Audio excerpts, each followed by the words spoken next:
un projet qui a vu le jour en 2017. C'est un projet de recherche, de développement et d'innovation en partenariat avec le CETI. Ce projet-là s'articule autour du coton recyclé, issu de vêtements usagés, pour en refaire un fil de coton à 100%.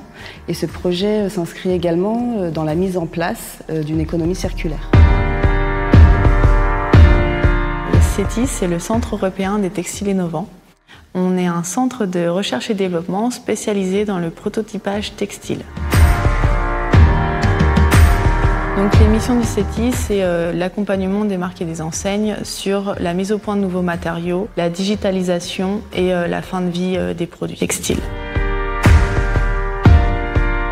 Alors Hokkaidi a choisi de travailler sur la famille des t-shirts pour mettre au point ce fil, parce que le t-shirt c'est 10 millions de pièces par an, c'est majoritairement fait en 100% coton. Donc il est intéressant pour Hokkaidi de mesurer l'impact positif de cette innovation sur ce type de produit. Nous avons travaillé sur une collection capsule de 2 t-shirts, un t-shirt garçon et un t-shirt fille, avec des messages sympathiques, ludiques, qui sont le parfait et si parfaite, qui seront en vente mi-septembre dans nos magasins.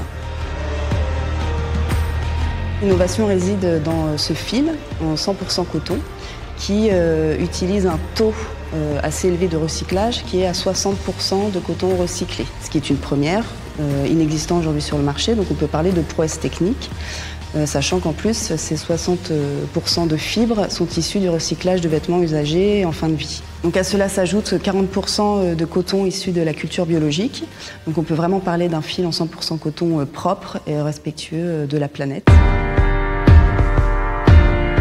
Le coton recyclé a un rendu différent d'un coton classique. On peut prendre comme exemple le papier recyclé qui, par rapport à un papier classique, a un rendu chiné. Et comme on le voit sur les t-shirts en coton recyclé, on a effectivement aussi un effet chiné avec des particules de coton qui sont visibles à l'œil nu, ce qui est inhérent au recyclage et ce qui fait aussi ce rendu de matière naturelle, brute et pure du coton. La grosse difficulté, elle a été de travailler sur la machine avec le constructeur La Roche pour pouvoir optimiser cette longueur de fibre, car plus la fibre est courte, plus on va avoir de difficultés à former un fil. Donc, des tests ont été faits sur nos t-shirts en coton recyclé et les résultats montrent la même résistance à l'usure que nos t-shirts en coton normal. Si nous parlons de prix de vente, on peut effectivement s'attendre à un petit écart de prix puisque c'est un process qui a demandé beaucoup d'investissement, puisque je le rappelle, c'est un projet de recherche et d'innovation. Par contre, on pourra s'attendre sûrement à une baisse de prix quand on aura maîtrisé toute la phase d'industrialisation de cette innovation. On a encore des améliorations à faire, c'est-à-dire qu'on sait qu'on peut atteindre un certain taux de recyclé.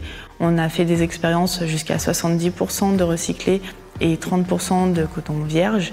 La problématique, elle se situe dans les caractéristiques qu'on attend du fil. Plus on va avoir un fil fin, plus on lui demande d'être résistant. Et à ce moment-là, comme les fibres sont courtes, on a du mal à trouver cette résistance dans le fil. On a déjà travaillé au sein du CETI sur notamment l'acrylique, la soie, le polyester. Ça ouvre le champ des possibles sur les produits qu'on peut traiter, notamment dans le monde du prêt-à-porter. On sait que les mélanges sont souvent fréquents et si on peut traiter des matières en mélange, on pourra traiter d'autant plus de vêtements pour créer de nouveaux fils. Comment faire en sorte que nos productions soient plus propres, comment faire en sorte que nos matières soient plus responsables. On voit bien aujourd'hui que si on veut un peu moins puiser dans les ressources naturelles, il va falloir qu'on travaille de plus en plus le recyclage. En France ou en Europe, en tout cas, 2/3 des produits textiles de fin de vie sont jetés. Donc tout notre engagement et tous nos combats des prochaines années, c'est comment arriver à faire ce cycle de l'économie circulaire, comment récupérer des vieux vêtements pour en faire des nouveaux. On le fait avec le Love Bag depuis plusieurs années. On va enfin montrer notre capacité à faire la totalité du cycle entre le recyclage, la fabrication industrielle, la fabrication du fil, le tricotage et enfin un nouveau produit. Et ça, de façon presque infinie en tout cas, aujourd'hui, on va dans cette perspective.